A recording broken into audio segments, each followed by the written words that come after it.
bonjour à tous.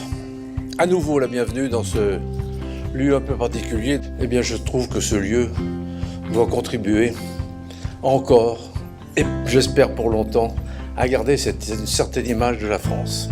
Je vous souhaite la bienvenue et j'espère que vous serez dans un autre bien-être, puisque c'est le thème non seulement du bien-être dans l'entreprise, mais du bien-être ici, chez vous. Merci Michel. Donc on va rentrer dans le vif du sujet et d'une manière sympathique avec une happiness profiler, Annabelle Dietrich. Je lui passe la parole. Donc le stress, il produit de l'adrénaline. Et le problème, c'est que le stress, il produit du cortisol, qui est donc une hormone qui ronge les neurones, qui fait des ulcères, des cancers à long terme. Donc voilà, c'est un grave problème. Voilà, donc selon l'Agence européenne pour la sécurité et la santé au travail, chaque euro investi dans la promotion de la santé sur le lieu de travail générerait un retour sur investissement de 2,5 à 4,8 euros. La cohérence cardiaque, moi, c'est une méthode, juste une méthode de respiration. En 1 heure, on a appris à respirer avec la cohérence cardiaque. Donc, à peu près en 1 mois, ça y est, vous savez faire tout seul après 6 respirations par minute, qui est quand même un petit peu lent.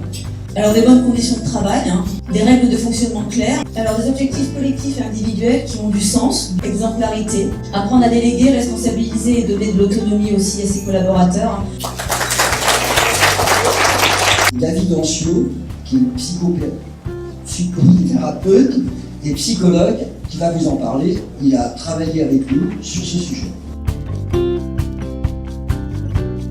J'ai la chance de vous présenter un peu la démarche que l'on a suivie avec ASC pour construire un baromètre des risques psychosociaux. Alors peut-être brièvement, les risques psychosociaux, que ce soit clair pour tout le monde, ce sont des risques qui sont en lien qui sont liés, si vous voulez, aux interactions entre un individu et son environnement de travail, mais environnement de travail compris en tant qu'organisation du travail, en tant que pratique managériale. D'accord ? Et donc, pour une société comme ASC, il est important de pouvoir proposer un outil pour mesurer ces fameux risques psychosociaux. Merci David.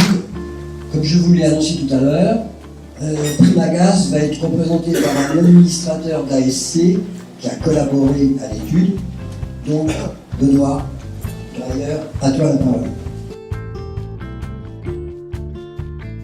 Le rapport a été réalisé par un spécialiste études chez nous.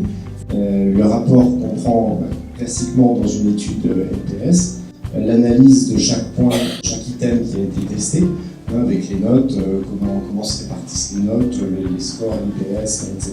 Il y a assez peu de points positifs et le plan d'action a été élaboré sur 3 points qui ressortaient comme étant les points les plus importants.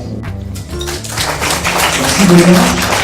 On va demander à Jean-Christian Larin, de Génie des lieux, de nous parler de cet aspect des choses. Et on voit que dans les fondamentaux de la relation du salarié à l'entreprise vient la qualité de vie au travail.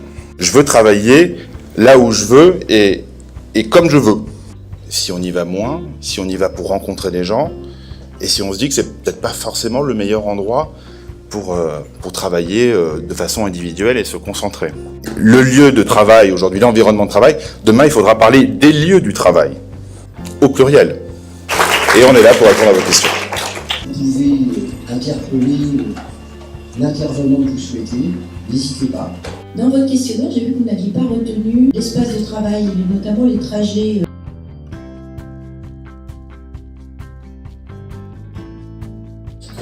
C'est la loi, c'est une RH, c'est comme ça, il y a des métiers qui sont totalement intangibles et eux sont fixes. Maintenant, est-ce qu'on est tous au même endroit? C'est une vraie question. Merci à tous.